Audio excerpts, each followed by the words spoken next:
The MonsterVerse is here. It has arrived in the form of this movie, which is the return of King Kong to the big screen, and I have been looking forward to this. Now, Godzilla was the first movie in the MonsterVerse, and as some of you may know, I was not a huge fan of it. It did some things well, it illustrated how the humans are now reacting to a world where monsters exist. That being said, the movie was pretty goddamn boring, and I didn't care about the main character or his family, and Godzilla was in all of 12 minutes of the movie. I was like, okay, if I'm going to go see a Godzilla movie, if I'm going to see any monster movie, I don't care about your family. I want to see the monster wreck shit. So when I heard that they were going the opposite route for Kong Skull Island and they were just gonna show King Kong all the time, I was like, yes, bring it on. Let's do this. So, does this movie live up to my expectations?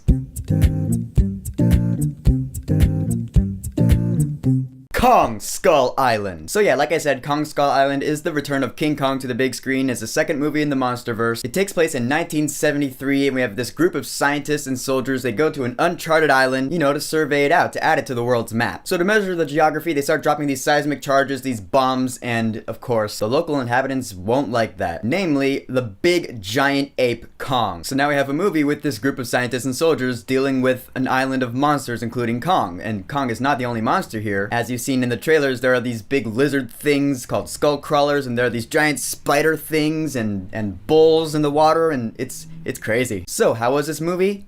I'll let you know right now.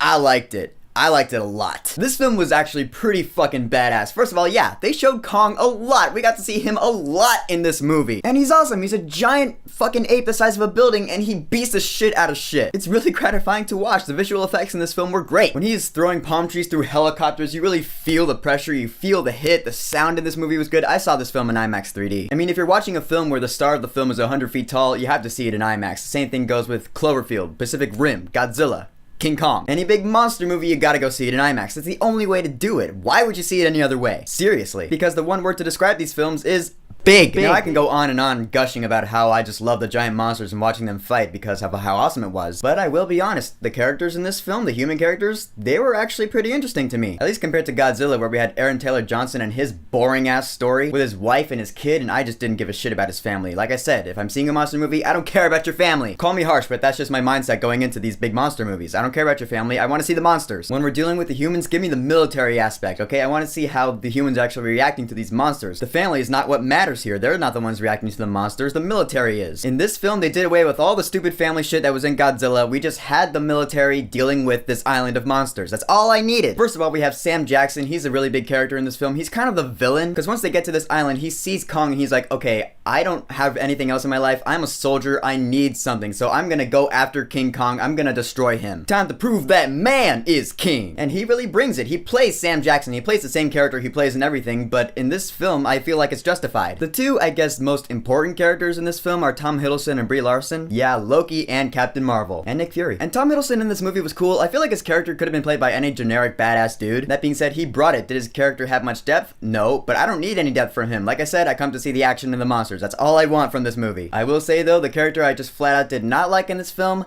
that would be Brie Larson's character. Talk about cliche. I mean, some of her lines, first of all, yeah, this movie's not perfect. Some of the writing in this film is really pretty bad, I gotta say that. And a lot of those lines came out of Brie Larson's mouth. I mean, she had this one particularly cheesy moment. I'm not gonna say what it is, but she said this line that was like pretty much intentionally bad, and I heard the theater just kind of laughing and rolling it off like, oh my god, I can't believe she just said that. My friend and I were both just laughing. I mean, I like some cheesy moments. I like a good amount of cheese in my big action movies. But there are some cases where this film kind of pulled a Furious 7 and went over the top a little too much with the cheesy dialogue. This movie's a hell of a lot better than Furious 7. I'm not saying it's bad. I'm just addressing that it's not perfect. That being said, I love everything else about it pretty much. I love the setting. This is a good jungle adventure movie. When was the last time we had one of those? And some of these fights are really brutal. I mean, we just got over Logan. We're fresh off the brutalism boat. Again, when King Kong's fist just comes down on some dudes, you really feel the bones crushing. I love it. There's blood splatters. There's guts. You see a lot of stuff. For a PG-13 movie, I thought it was pretty neat. There's even an F-bomb dropped by John C. Reilly. John C. Reilly, I heard a lot of people were worried that his comedic relief would kind of shake the whole film off balance, and I'll be honest, it did a couple of times. I didn't hate him. I actually thought he was pretty funny for most of the movie. The score in this film was done by Henry Jackman, and it sounds a lot like Alexander ninja splat score from Godzilla. You know, big horns when the monster's doing his thing, you hear bomb, bomb, you know, it's kind of generic. That being said, in the soundtrack, there's a lot of 70s era, you know, Cold War music going on, CCR, Black Sabbath, you know, I'm rocking out to this stuff. I'm a classic rock fan. I love that shit. A big monster movie that takes place in the 70s. Sign me up, I'm there. So in the end, Kong Skull Island delivered on what I wanted it to be. It gave me a lot of action. We got to see a lot of Kong, and I loved it. The characters had interesting stories, although there was some pretty bad writing at times. There was some humor that fell flat, but really, I can pass those off as details. And to top it off, a great soundtrack for Kong Skull Island. I will say, go see this movie while it's in theaters. And stick around after the credits, because there is a post-credits scene.